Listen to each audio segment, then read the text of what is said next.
This is Horns Up and Season's greetings wherever you guys are. I'm Animesh. And I'm Peter. And I'm with Ravi. us, yes, Ravi, just let me do my producer duties and give you the cue now. Yikes, I'm so sorry. That's okay. Why didn't you say who you are again, although I've already said it? What is your name, Ravi? My name happens to be Ravi by a strange coincidence. Oh my god, holy shit. Yeah, yeah. We thought we'd just, uh, not do anything as such for the Christmas episode or the episode that's releasing around the Christmas time. And so I told Peter, let's play a game. And yeah, that's why we are doing Metal or Not. Yeah, Peter, you're excited, no? But of course, I always enjoy this, especially since I'm the only one who knows which bands we're going to talk about. And I always end up I'm very glad to have Ravi again. I don't know why, for some reason, I completely forgot that we had done this before with Ravi. So I had to go look, and we don't repeat the same bands. But yeah, it's always fun to come up with bands, especially keeping in mind our guests, right? I mean, who can forget the episode with Albatross where Riju went completely over Mastodon and Tool? I think that's one episode no one will forget from Metal or Not. But yeah, that one and the very first one. Yeah. Anyways. Oh yeah, with Sahil, of course. Who could forget it? But yeah, it's always fun to do Metal or Not because I think it's one of those conversations that everyone has at home, or what we used to do on message boards back in the day. Shout out to GigPad and RSJ. But here we're doing. How can you forget eMusic Post and the Demon Steel, the demonic forums, the Demon Stealer demonic forums, of course.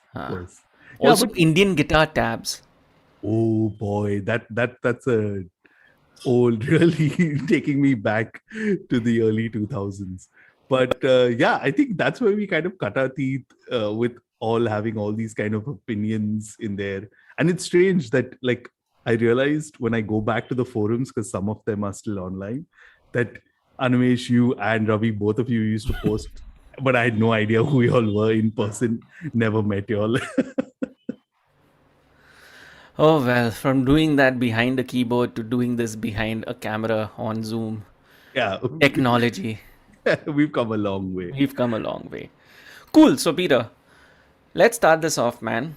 Okay, so let's warm up a band that I think we're going to have polarizing opinions about, but Limp Bizkit, Metal or Not? I had a feeling Limp Bizkit would come up here.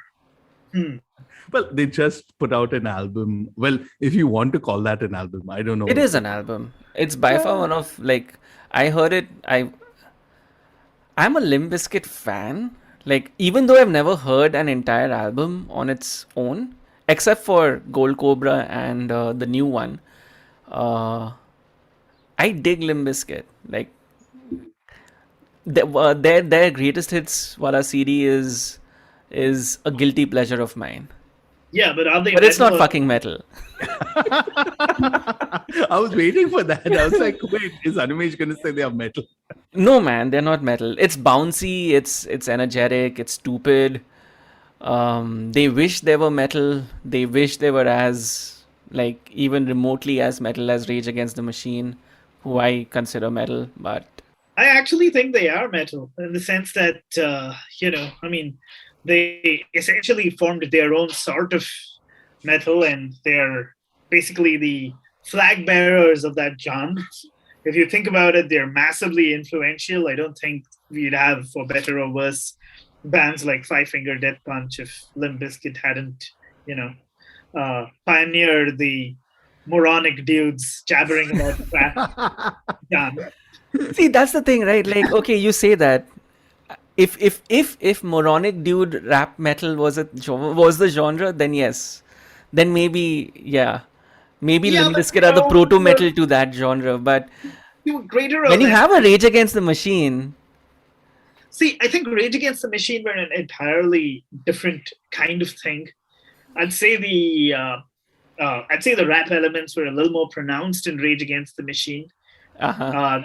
And Limp Bizkit, where the rap was basically just to kind of build up to the massive sing-along chorus. Breakdown. Yeah. Yeah, The and hook. yeah, and if you look at Wes Borland as a character, he generally tried to put on these weird costumes, and I think that was even before Slipknot. Yeah. I mean, I actually think Slipknot saw Wes Borland and thought, hey, how about that, but the entire freaking band, you know.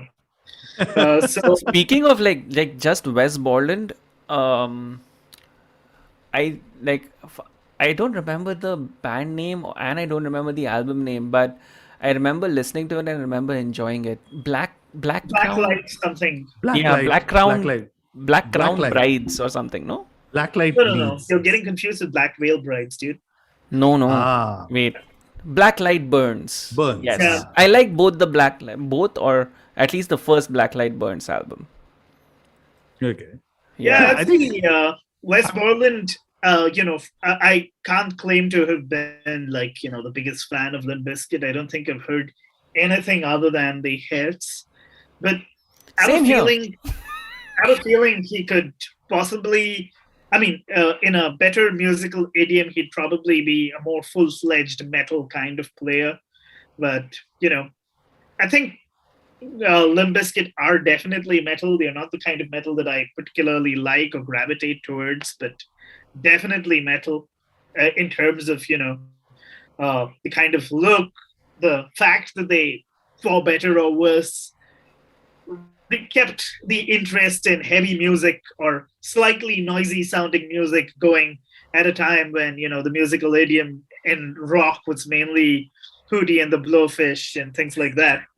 You got to give them props for being a bit of a gateway drug to hopefully better music. But yeah, I'd definitely say they're metal. and actually that kind of describes my journey into metal, right? I mean, I don't want to go down that road again, but I think Ravi put that there.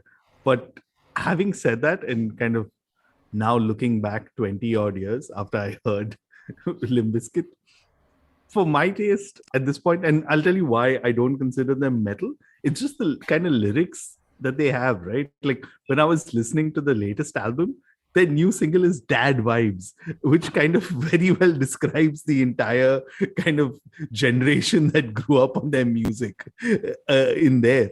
And probably, I would say, like, remember the I don't know why I can't remember the name of the song, but the song from Mission Impossible 2, right? Which Take a everyone look talked about. around. Take a Yeah, look that's around. Dude, Yeah. that was actually a astounding. fairly good song. It was a Yeah. really good song. Yeah, I Yeah, and completely agree. Yeah. I remember when I heard that, and I think I probably mentioned it maybe even on this pod. But when I first heard that song, I was like, I can't believe Limp Bizkit have done a better song than Metallica. I Disappear, which was absolute pits as far as Metallica was concerned, was on the same soundtrack album. And Yeah. very frankly, in that breakdown, sounded more metal than anything on I Disappear. Yeah, and that's the thing, right? Like a lot of people got exposed to Limp Bizkit without like being even aware that it's Limp Bizkit, right? Through that soundtrack. And I'd say that era was very influential, like you talked about it, right? Like so many people got into. I mean, shout out to Anurag Tagat, who actually did this great article for the first post on the impact of chocolate starfish and the hot dog flavored water. Like when I was reading that article, I was like, fuck, he's kind of just like talked about my entire experience listening to that album. And of course, that first song with 46 fucks, come on, like everyone kind of knows it. But just the way they've evolved over there, and I mean, I don't think you all would remember, but there was an entire album they did without Wes Borland, which sucked. I mean, like for me, like Really? yeah, like it was all just basically rap. Like there was a song with like Snoop Dogg, and it was all rap stuff. This is the one. Just Just the album before. with the horrible Who cover. Yes. Where was it that one? Yeah. That's the one. That's the Yeah, one. I thought the Who cover was just an additional single that they did for the greatest hits song, whatever, for the No, greatest hits album. that was the entire album. Fuck, that just goes to show my Limp Bizkit knowledge. so I mean, like I think like the only metal guy in Limp Bizkit is Wes Borland, and I mean like while I'm saying they're not metal, the very fact like the internet lost their shit when they played that Lollapalooza set, and everyone was like, "Oh my god, Limp Bizkit is back!" And everyone's like, there were a lot of like people who were like, "Why the fuck is everyone talking about Limp Bizkit?" And then they debuted Dad Vibes, but yeah, but not metal for me. Sorry, Ravi. Limp Bizkit has what I would really like stadium metal bands to have, which is jump the fuck up energy. I actually enjoyed their latest album, and I especially really like that one track in which is a conversation between two fans. Oh no, sorry, not two fans. One guy who's a hater and one guy who is a poser because he wants to basically be deemed or be acknowledged as a hater, but he keeps rebutting the hater with views which are basically views of him having listened to the music and having been really liking the music. That's a fantastic track. I mean, kudos to Limp Bizkit for even doing that and basically, yeah, accepting that they are jokes to some degree and that their music is being seen as a joke by a lot of people. And yeah, but there's a whole theory. Tom Hanks film Big by any chance? Have any of you? I haven't seen it. Of course. Okay, so the conceptual theme of Big is that there's this 11-year-old kid who gets his kind of soul transformed or rather soul trapped in the adult body of Tom Hanks. And from the story that you told me, it confirms a theory I've always had about Fred Durst, which is that essentially a 12-year-old in a grown-up guy's body, and he's like, I'm trying to be an adult,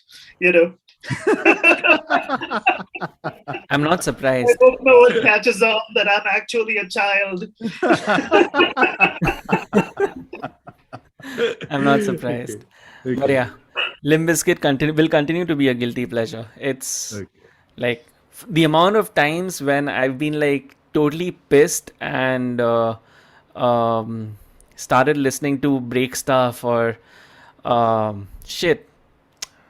My favorite Limp Bizkit song is. I thought he was going to say Rollin' for a second. Which one? No. I don't like Rollin'. Rolling was ruined because of how many times I heard it as part of the Undertaker's entrance theme. Yeah. Shit.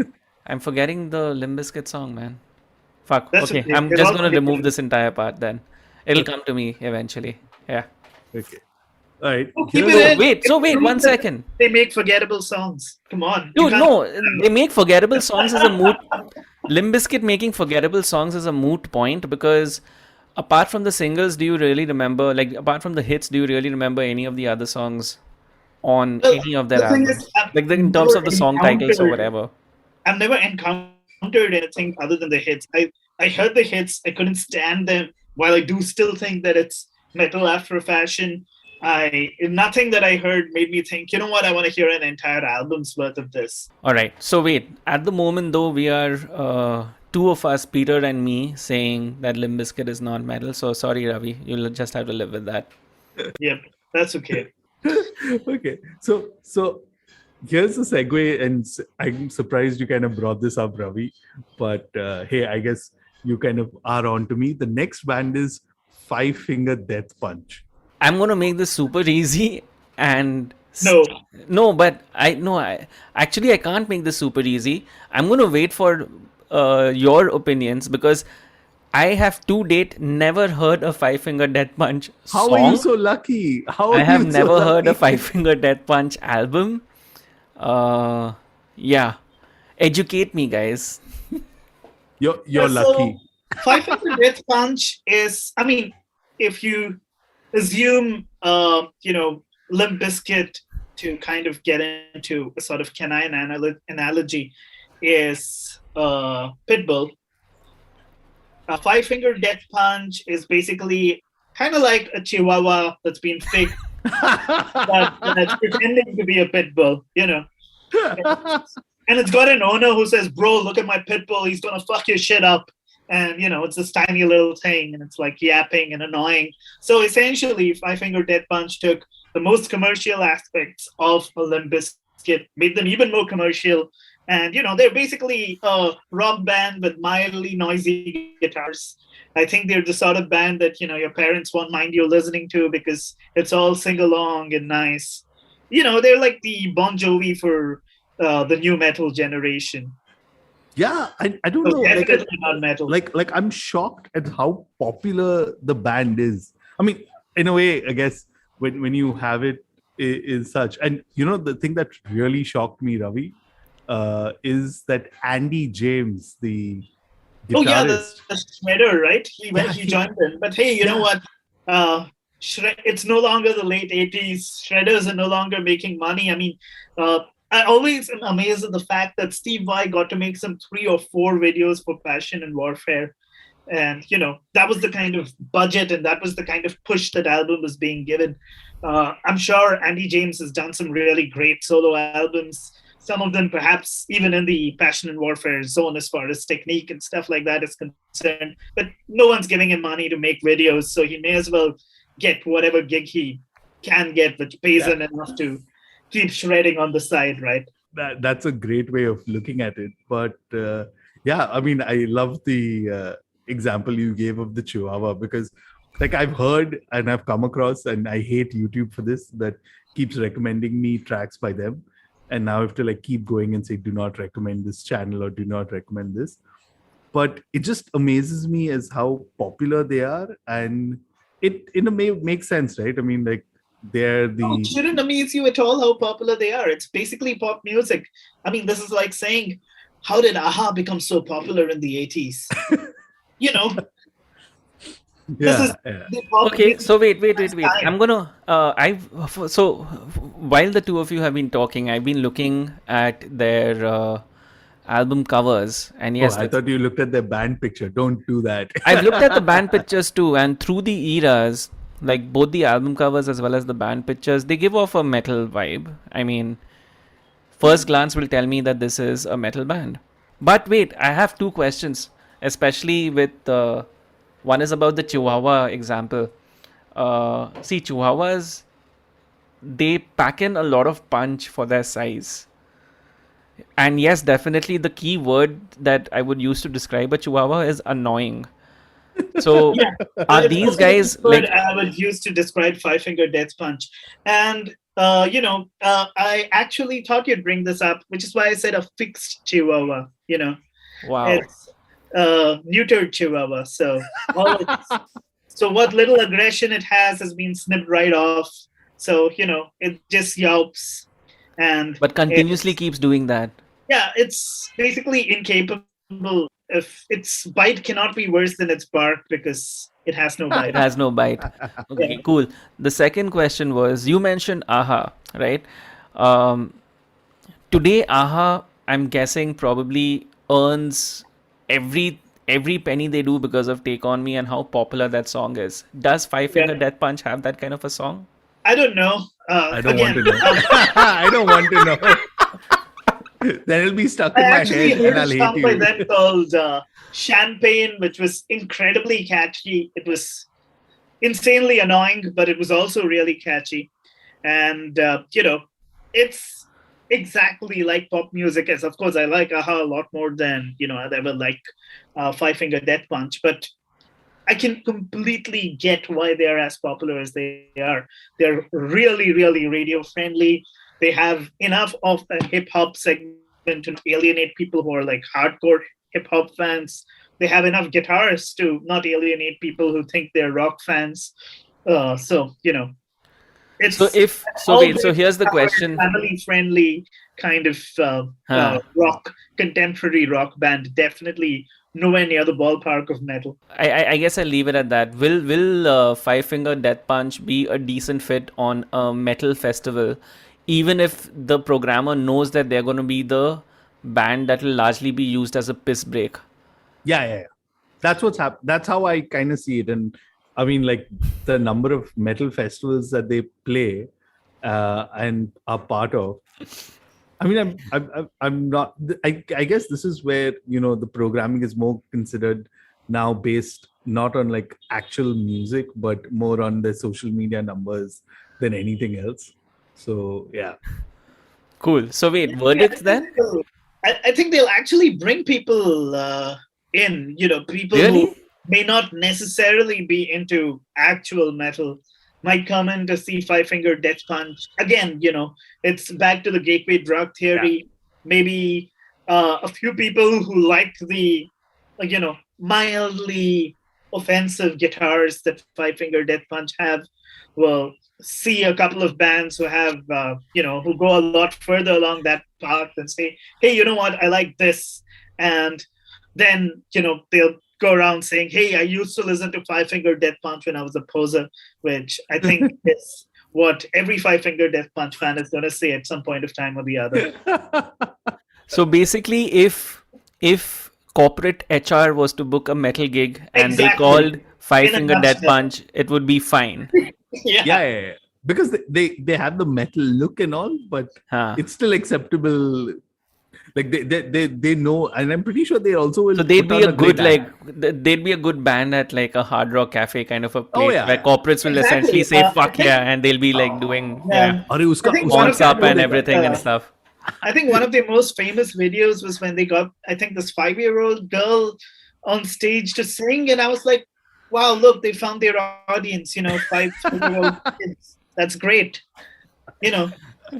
Okay. Okay. So Alright. wait, so verdicts then. Still metal, right? Bad No. metal, but bad metal. No, No, not metal. not at all metal. Not at all metal. Okay. They're less See, which metal is why than, I'm like and this less metal is than Limp Bizkit, and really are kind of, at fuck. least according to me, hanging on to their metal creds by their fingernails. But you Okay. guys don't even consider them metal. So if you Okay. don't consider Cool. Limp Bizkit metal, there's no way you're going to consider Five Finger Death Punch Cool. metal. So then this is the case. I've fallen into the trap because I judged a book by its cover. Yeah, but you should listen to Champagne after this and tell us what you think. Challenge accept. I don't know if I want to do that. Who knows, right? After this, you'll be like, damn you, Ravi. Yeah, you should do a reaction video. That'll be a lot of fun. Okay, I think this next band, I think everyone's kind of familiar with. And whether you love their vocalist or not, I want to know what you think, whether they are metal or not. Dream Theater. Oh, definitely metal. Yeah, definitely metal. Like I'll be very honest. Dream Theater. I haven't heard anything after Images and no, which is the album that has 6 o'clock and That's Space Awake. Guy West on it. That's Awake. Wow. So I haven't heard anything after Awake, like Wow. properly. So I really enjoyed that early era Dream Theater. I thought it was fantastic music. Oddly enough, weirdly enough, I've actually like in the last week or so, I've actually been listening to Dream Theater, but I've been listening to Images and Words, and I've been listening to Awake. Yeah. Wow. You haven't checked out the new album? No, it doesn't interest me anymore.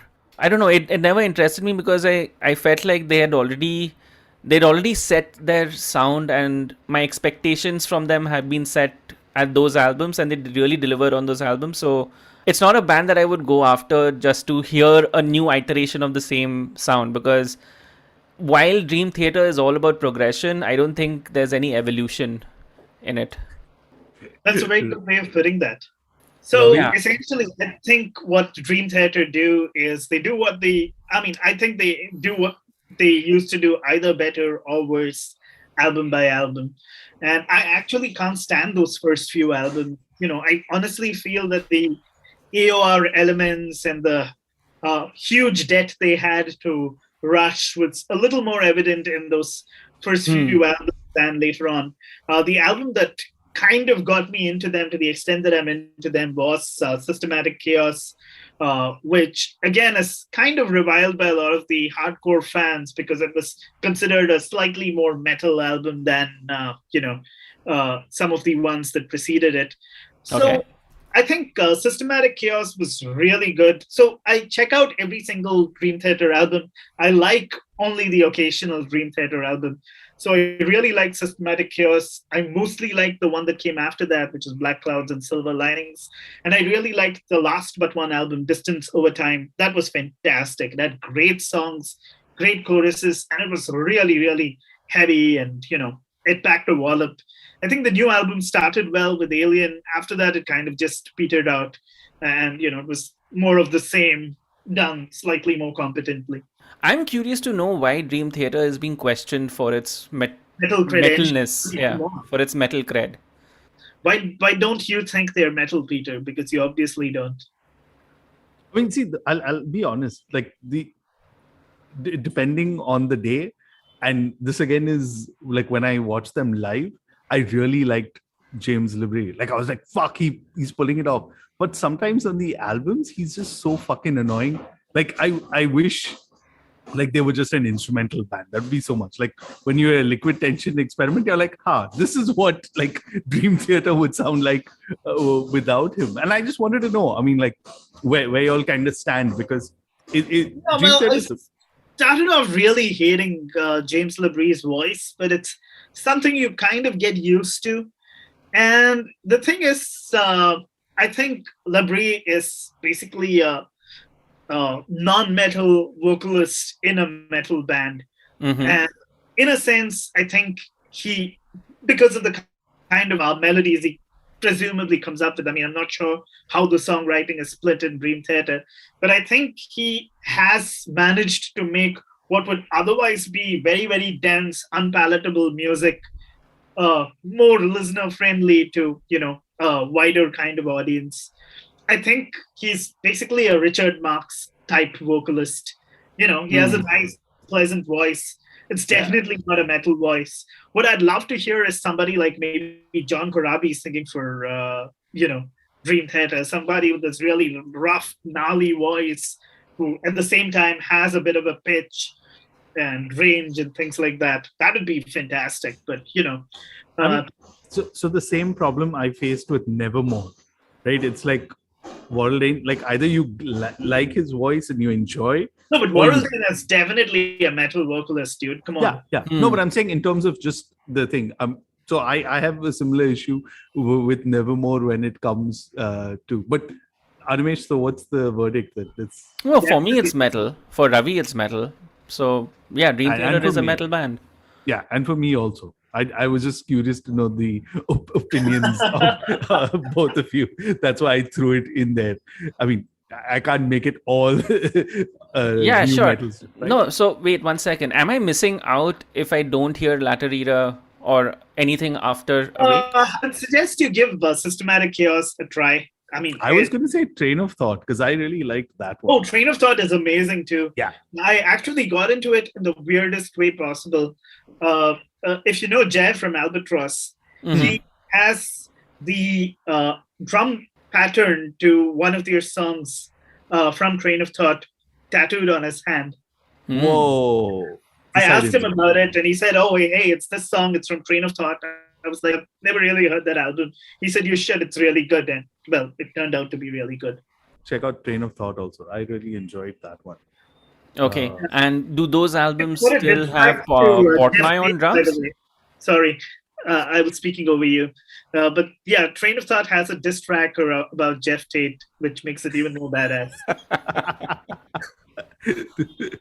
But yeah, it has Portnoy on drums. Yeah. Okay. So anything with Mike Mangini isn't Mike Mangini. I think Distance Over Time is a great album. I absolutely loved it start to end. That was the last but one album, just before the most recent one. Yeah. Okay. Which is The View from the Top. Yeah. Okay. Cool. Homework for me. All right. I like how this is like becoming an episode of stuff that anime should check out. But okay, let's go back. And this, I think, I have a great story about this band, but I want both of you to kind of chime in. Why don't you tell us the story first, and we'll try and guess the band? Yeah, it's not going to be that easy. Trust me. Yeah, so let's have at it. Yeah, let's. Okay, yeah, so go. This was when I lived in UAE in like 2007-8, and there used to be a local band there called End of Reason. And this was the time when this whole screamo, emo kind of movement was happening, right? And everyone fucking hated those bands because they all tried to kind of ape it with their looks and things like that, right? You know what I'm talking about. And you had like the whiny vocals and stuff. And honestly, like when I heard that band, I was like, what are these guys ever going to do in their lives? Like, they're going to not make it big. Like, forget like moving out of Dubai, right? Huh. And then there was a guitarist from that band. They changed their name, which is now they're still their name, and they managed to get signed in the UK. So a common friend of mine, I mean of ours and the band and mine, but ended up playing bass on that album. They recorded it, and I can't remember what exactly happened, but the entire album that was recorded got shelved. It never got released. This guy persevered furthermore, the guitarist, and moved to the States and set up the band all over again, got a new lineup and things like that. Wow. And yeah, it's a great story, but the name of the band is Asking Alexandria. And I was like, yeah, like that's the thing. Like when they changed their name, I was like, why the fuck are they naming themselves this? And now they're fucking touring, they're playing like huge festivals. Have either of you heard of them? I I've have heard of heard of this. Yeah, I've heard of them. really never heard a song by them. Yeah, likewise, because the only exposure I have to Asking Alexandria is a T-shirt that my former drummer Ashwin Dutt has. What? Wow, I didn't know this. Ashwin had a t-shirt asking Alexandria. Yeah, a pretty cool T-shirt, like nice, trendy, whatever. Didn't seem metal, but seemed trendy. Is that how you describe Asking Alexandria music? Yeah, because they basically kept changing their sound every few albums, keeping up with the trends. Like they went one album where they decided to completely change the sound to, I don't know, like sound 80s metal. And now their latest album, which I only keep checking out for the singles, is they're back to their old sound. And I'm like, but that's the one that I hated in the beginning itself, which was that whole screamo thing in there. Have you come across them, Ravi, at all? Well, I've heard of them, and you've basically Asking Alexandria looks like the kind of band that you have pictures of in these really slightly shabby hair salons that are trying to tell you about the kind of funky hairstyles they can give you. So that, in a nutshell, is what Asking Alexandria means to me. It's kind of like the band in a hair salon in a relatively small town in India, like maybe Coimbatore, where they will call it something like where all the haircutting salons are incidentally called either hairways or hairlines. They really like their puns over there. And in one of these Ramesh's hairways or Raju's hairlines, he'll have a poster of this band, and they'll be like, "This is the kind of haircut we can give you, but you know what? We'll just give you a crew cut and be done with it." Yeah, like it's weird because when you initially started telling your story and I heard the word screamo, I was genuinely like, weirdly enough, the very first band that came to mind was a band called Broken Side. Which one?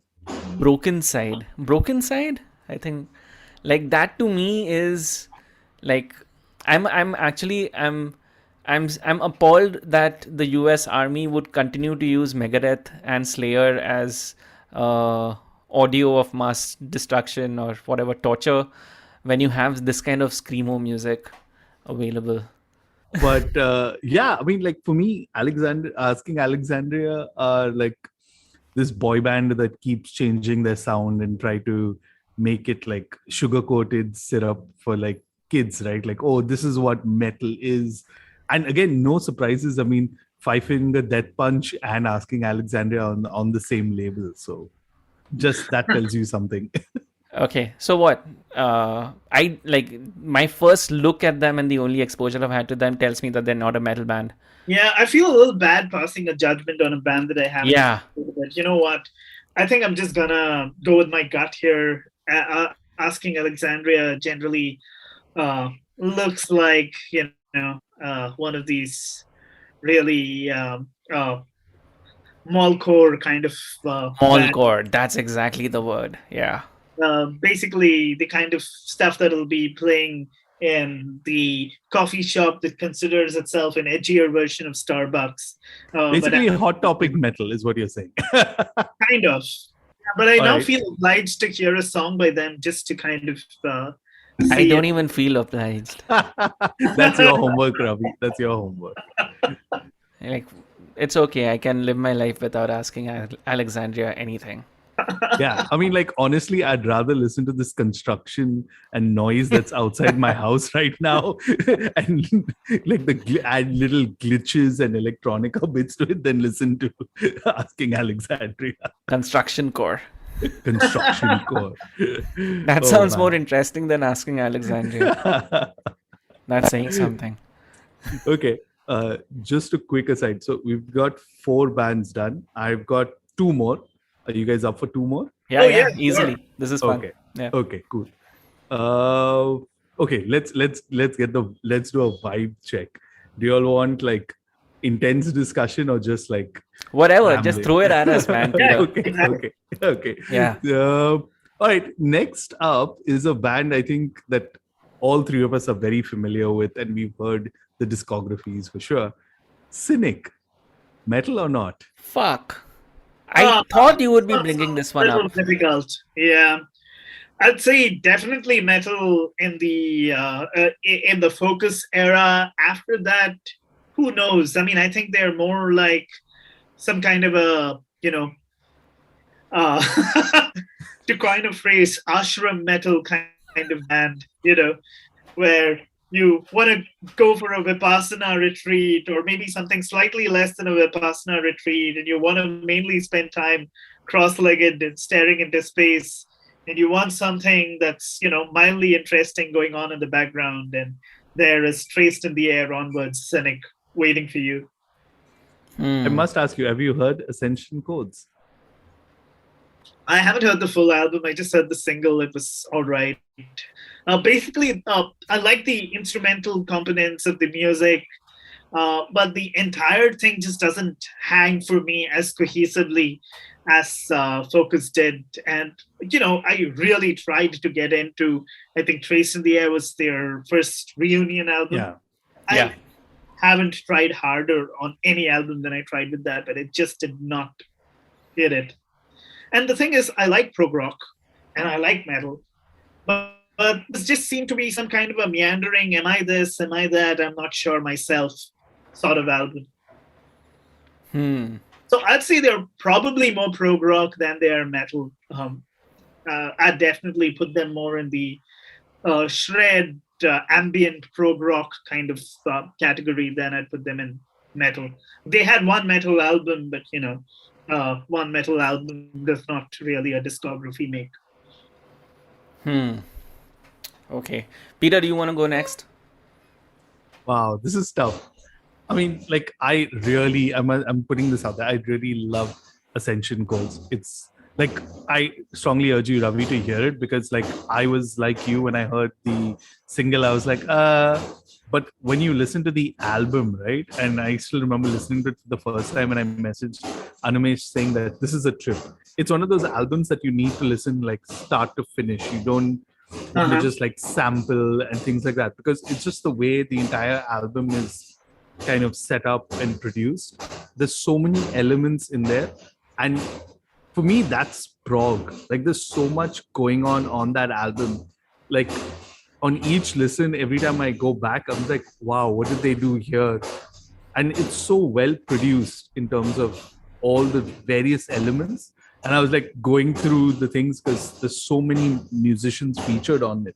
But coming to the thing at hand, right? I've always struggled with the fact that like Cynic were called metal or lumped into metal. I mean, the Focus, we've had Jason Gobel, we've had Paul Masvidal also on the podcast, and I think it was if they were like doing this at a different time, they would have not been lumped in there, but just for marketing or whatever sake they were put. And it was always easy, right? After them being part of that, to kind of sell them as a metal band. But I don't know, man. For me, I've always struggled with Focus being a metal album. Traced in Air and all onwards, it's very clear, like very just prog. And I think like even though I followed, like I struggled with carbon-based anatomy because I was like, okay, what's really happening there, right? It felt that album felt more like an Aeon Spoke album than an actual Cynic album. But yeah, not metal for me. Animesh?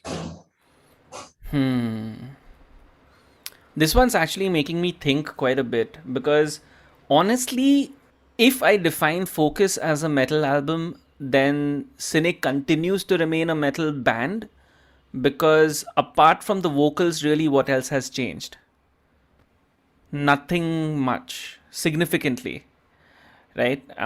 It continues to be pushing boundaries with, in terms of musicality. It continues to feature some of the most enjoyable technicality. The ashram metal dig or the whatever, like that kind of a dig I get, but at the same time, that's what Cynic has come to define, and that's a separate, I think, discussion altogether. I don't know. This one's tough because yeah, I get not defining Cynic as metal, and I think that's that kind of a case. Something like Ascension Codes does that. Like people who would not define them as metal would put that album out there and say, like, how can this be metal? The same could have been said for Kindly Bend to Free Us as well. But then again, Focus to me remains a metal album in that way because that's exactly how I was introduced to them. And I don't think the Cynic attitude or what Cynic makes me feel, etc., has kind of ever not met my expectations with any new release. So if I'm clumping them in metal, I'm fine clumping them in metal. If they are not metal, that's also fine with me. At the moment, I'll still consider them metal only because both of you haven't considered them metal. So I'll just, yeah, I'll give that shout out over there and just say no, man, they're still metal, so that it's not a complete decimation of sorts. Well played. Well I played. won't want I don't want to take away from their metal roots or from their metal cred. Like this is one of those bands, weirdly enough, for me that has surpassed labels. Yeah. True. Yeah. True. It's very weird. It's Cynic, and I like there's very few bands out there which I can say that hey, they don't sound like anything else. But yeah, weirdly enough, I like over the last few days I've been looking at all the year-end lists, etc., and I'm still seeing a lot of love for Cynic as such in these metal year-end lists. Well, I have a bit of a conspiracy theory here. I think Cynic slightly, cynically portray themselves as a metal band. I think the coverage you get for metal is still reasonably well established. If you're a new metal band, there are a few outlets that will talk to you, that will, post your music, that will try to drum up some enthusiasm about it. If you're a progressive rock band, it's crickets chirping. Nobody gives a damn what progressive rock bands are doing.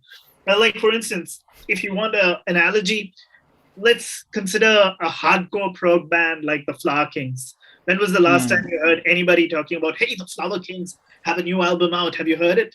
Nah, nobody cares. There's like maybe around 20,000, 25,000. I don't know how many Flower Kings fans in the world. They're the only people who are affected by that development.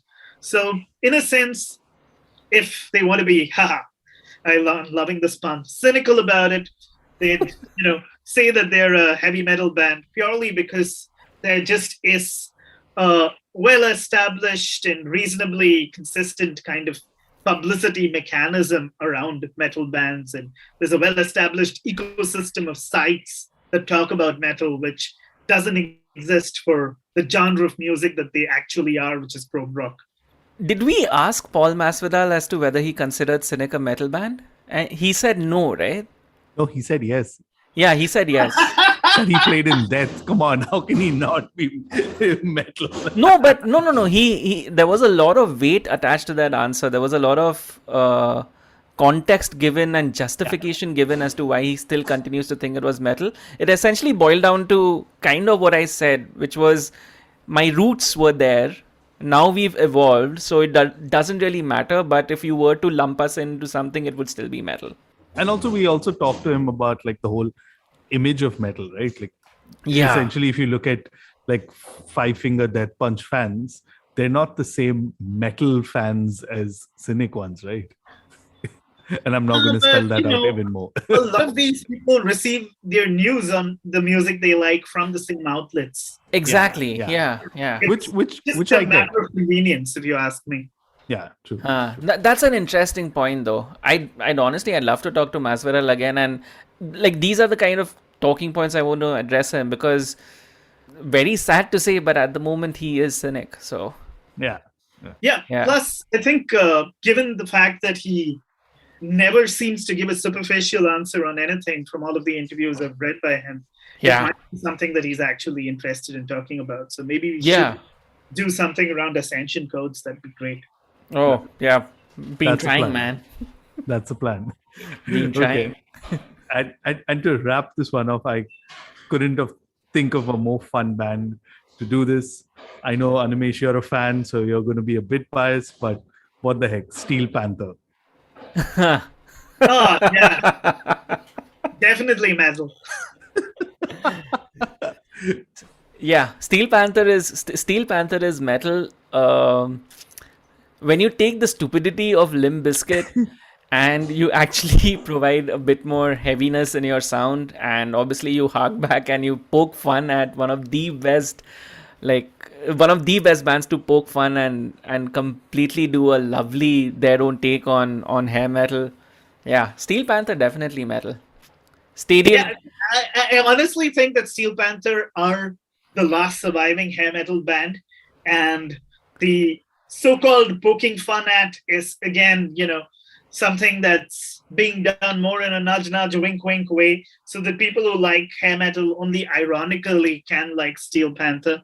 But I honestly think Steel Panther are the last surviving hair metal band, and that if you see, basically, Steel Panther had two ways that they could do this. They could either be dead serious and poker faced about it, like Manowar are. Some people would argue makes Manowar even funnier than it would be if they were like, haha, if you're not into metal, you're not my friend, nudge, wink. You could argue that being completely po-faced, I'm willing to die for metal, makes Manowar a funnier parody band because, they're going all in. But Steel Panther are a parody band that are a serious band that want you to think they're a parody band. Yeah. See, here's the thing, right? I genuinely wish Riju was here, because he would have loved this reference. And shout out to Riju if you're listening. Steel Panther is what wrestling or stroke sports entertainment, good wrestling or good sports entertainment has become today, where the audience knows that, like, is fully exposed to kayfabe and fully knows what is going on as such, but still loves somebody who can make them suspend their disbelief for that small little moment, and where you just are only a fan again, right? So Steel Panther does that. Manowar is still stuck in old school kayfabe, where it all has to be about ensuring that the gimmick continues to live on, and that just doesn't fly in this day and age. Yeah. So I wonder what it would be like, honestly, right? If Steel Panther wrote a serious song, what they would actually write. They've been writing serious songs. Yeah, all of those are serious songs. Those are serious songs. I don't know. I mean, like, for me, right? It's one of those bands which basically the marketing or the image takes precedent over everything else. I mean, no, I'm not sure at all. Those songs are great. It's a whole package, man. Songs for their genre. They have fantastic solos, and essentially, like I said, it is like a self-conscious Dawkins song. Yeah. Yeah, I completely buy that. Yeah. Concepts and themes that Dawkins was presumably very, very serious about when he was singing. And it takes them slightly over the top, but I have a feeling, that's what these guys would be singing about anyway. Okay, that's interesting. So Peter, you Steel Panther metal band for us. What Oh, about for you? definitely. I don't know, man. I just feel that these guys could have been the backup musicians for a boy band if they weren't doing No, this. Really? but actually, You're Well, I mean, not really a boy band, but there's been a well-established tradition of, a lot of shredders playing for a lot of yeah. pop bands. I think Nuno briefly toured with Janet Jackson, and I think he played the solo for a song called Black Cat, which was, I think, at that point of time, heavier than a lot of what Extreme themselves were doing. So, and I think Greg Howe also toured with a lot of the pop vocalists and stuff like that. So, Mhm. While I get the fun and all of that, for me, it's just a turn off after a while. So, like, that's where I stand. It's not true enough for you, is it? Let's put it in perspective, right? Like, considering the amount of music that's being released at the moment, would I rather listen to like a Steel Panther over any other band? No. But like, if I'm like brain dead and I just want to listen to something which will just make me smile and make me feel like, oh my god, this is so stupid, then maybe I will listen to a Steel Panther song. But no, I'm kind of like, and the decision for me is also in a way that I've successfully avoided listening to most of their music by choice for the longest time. So like the only time I actually heard a full song by them was while prepping for this, to be like, okay, what's their music really like? It's fun stuff. It's fun stuff. yeah, it's fun stuff. Genuinely. Okay. So that was it. That's all the 6 bands I had for this episode. Okay, cool. Allow me to throw in one band that I just want to kind of get a validation. Actually, not even quick reactions would actually be the order of the day. Because I doubt we've ever spoken about this, but this is the perfect people that I want to speak about this with. Do you guys consider W.A.S.P heavy metal? Yes. Oh fuck. I do too. Yeah, I think W.A.S.P is. I mean, like, There is literally nothing else worse. This. Shock rock. No, I mean, top rock is, I don't know what, Murder Dolls or some such shit. W.A.S.P is heavy metal. They everything about them, the look, Yeah. sound, the fact that Blackie Lawless back in the day had a chainsaw sprouting out of his armpit. I mean, which other genre? W.A.S.P is definitely metal. So 7 bands gone through, out of which we've deemed today that Limp Bizkit is not a heavy metal band. W.A.S.P not a heavy metal band. Five Finger Death Punch not a heavy metal band. Dream Theater Is a heavy metal band. asking Alexandria, not a heavy metal band. For Band sure. we didn't, yeah, like the most uneducated answer out of all of them. Cynic, not a metal band. Yeah. Steel Panther, I got overruled. Panther is a metal band. Wow. Okay. Chew on those, gentlemen. And while you chew on those, why don't you let us know whether you think all of these 7 bands are metal or not. As always, you can write into us at honsapod.com or find us on Twitter at honsapod. I'm on Twitter at Asmawani. I'm at Trend Crusher. I'm at home. As always. Thank you, gentlemen. This was Horns Up. Horns up, guys. Horns up.